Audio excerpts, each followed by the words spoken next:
Greetings. I'm going to read another selection from my book At the Fringes of Experience, this time from the novella called Nathaniel Hastings. Nathaniel Hastings. His body was found behind a liquor store in downtown Phoenix, next to the garbage dumpster. The coroner reported that his body had been there for about 6 months and that the combination of extreme heat and very low humidity had reduced the corpse to the consistency of a very large piece of beef jerky. His hand still clutched an empty bottle of very cheap gin. His face seemed to have a broad grin affixed to it. He had in one of the pockets of his pants, which now hung very loosely upon his desiccated frame, an expired California driver's license. After a very brief investigation, no next of kin could be found. Needless to say, all this provided the ingredients for some strange speculation in the local media. A local entrepreneur responsible for the production of children's toys and novelty items saw the marketing potential, purchased the body, and exhibited it at one of his local tourist emporiums. Ultimately, the body found its way into a state museum. On a later examination of the possessions of the deceased, the coroner had also found the soiled packet of papers that included a journal documenting the odyssey of this man, who was ultimately identified as Nathaniel Hastings. On the road. Nathaniel had all his belongings tied into a bundle that he threw over his shoulder. He wandered the streets without any clear idea of what he would do next. One evening, while he was sleeping under a freeway overpass in a cardboard box that had become his home, he was viciously attacked and robbed by a gang of teenagers who were out looking to enrich their lives with some sadistic pleasure. This particular experience awakened in him the need to use his intellect to develop strategies for survival, rather than to passively accept whatever happened to him. He was determined not to be assailed by the currents of experience without having his own plan of action. It was precisely at these pivotal moments in his life that Nathaniel could rely on the extreme resourcefulness of his native intelligence.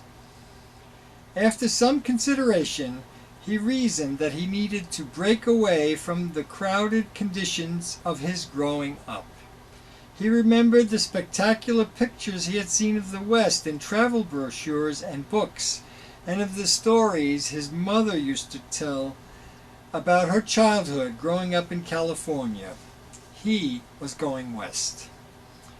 He took a bus to the western end of the city and began to hitchhike. As fortune would have it, it rained. It was not a light, enticing rain, but a savage, relentless downpour. He felt the wetness saturate his clothing, and he shivered from the rapid loss of his body heat. He thought that the constant and unforgiving pounding of the rain on top of his head would surely drive him crazy.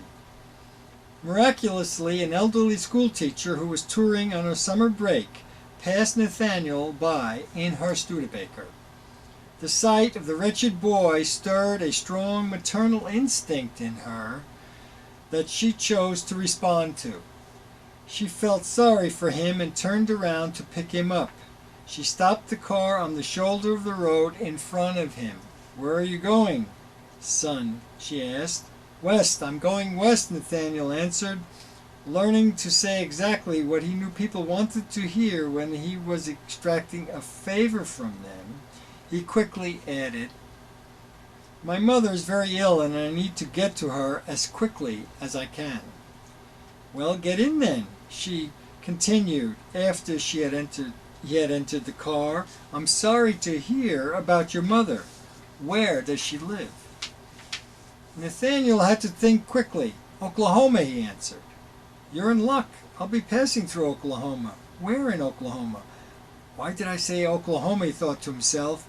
He feverishly searched his brain. "Tulsa," he answered.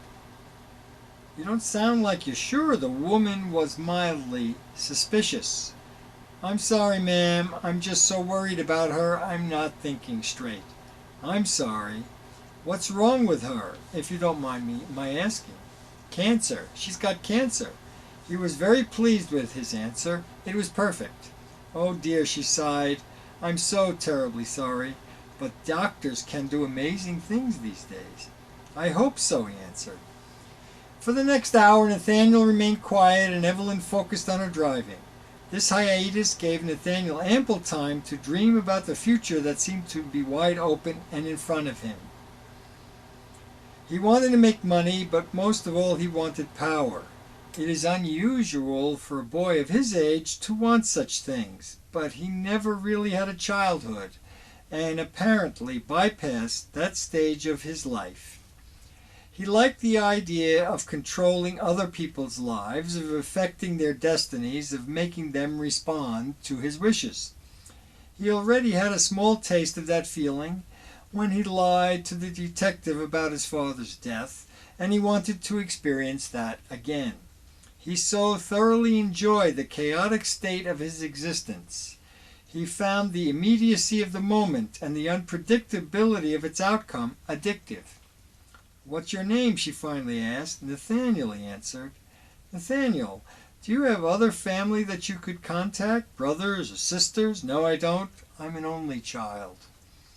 He could see that she was going to ask him more questions. He was afraid that he would eventually be caught in a lie and said, "Ma'am, I've been traveling for days without much sleep. I'm real tired."